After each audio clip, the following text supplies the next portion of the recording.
एक आदमी हमारे बहुत अच्छे से सुआ करते थे, तो हमारे साथ वो भी बहुत चाय पीते थे, बड़े फुरकेबाज थे। हमारी मुलाकात हुई तो हमारे पास चाय आई, तो हमने इशारा किया अपने चेलों को, जरा भाई इनको भी लाओ, तो उन्होंने मना कर दिया। हम पहली बार चौके की लगभग 8-10 साल की दीक्षा हो गई उनकी, उन्होंने चाय को पहली बार मना किया। थोड़े पुराने चेले हैं, तो उन्होंने कहा कि हमने चाय छोड़ दी। हमें बड़ी खुशी हुई। हम कहा चलो बेहतर हुआ, कम से कम गुरु चेला दोनों एक ही नरक में तो नहीं जाएंगे।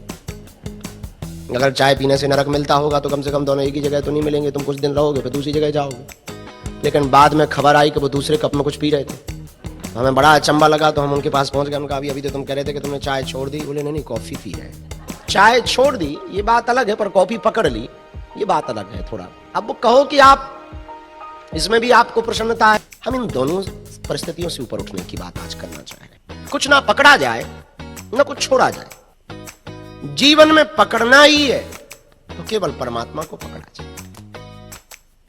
मन बड़ा जादूगर है, मन में ही सब है। मन ही दुख की स्थिति पर ले जाता हो, मन ही सुख की परिस्थिति पर ले आता। दुख और सुख कुछ नहीं है। मन की अवस्था का नाम दुख है और मन की व्यवस्था का नाम सुख है। मन की स्थिति का नाम ही आनंद है। ठीक अभी आपको पता लगे कि आप जो बाली आए हैं और आपको 1 करोड़ रुपया की लॉटरी लगी, आप बहुत खुश हो जाएंगे। हो सकता पार्टी वार्टी कर दे, लेकिन तब तक अचानक दूसरी न्यूज ब्रेकिंग हो कि तुम्हारे पड़ोसी को 2 करोड़ की लॉटरी लगी। तो जो मन अभी अभी प्रसन्न हुआ था वो तुरंत थोड़ा सा डाउन होगा। 2 करोड़ की उसे क्यों? वो तो नास्तिक है, अधर्मी है, पापी है। यही मन की परिस्थिति सुख दिखाती है, यही मन की परिस्थिति दुख दिखाती है। और मन के जाल को आपने यदि समझ लिया तो समझो जीवन के जाल को आपने समझ लिया। ये पड़ेगा, फंसेगा जाल में। इसलिए मेरे पागलों,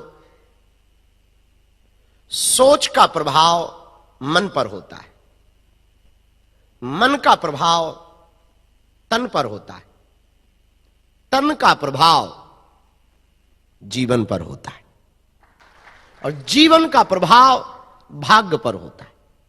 आप जो सोचोगे वो शब्द बनेगा, जो शब्द बनेगा वो तुम्हारा कर्म बनेगा और जो तुम्हारा कर्म बनेगा वो तुम्हारी आदत बनेगी और जो आदत बनेगी वही तुम्हारा भाग्य बनेगा। पूरा खेल है सोच का, पूरा खेल है मन का। जीवन को बेहतर करना है, सोच को बेहतर कर लिया जाए। जीवन को प्रसन्न करना है, मन को प्रसन्न कर लिया जाए।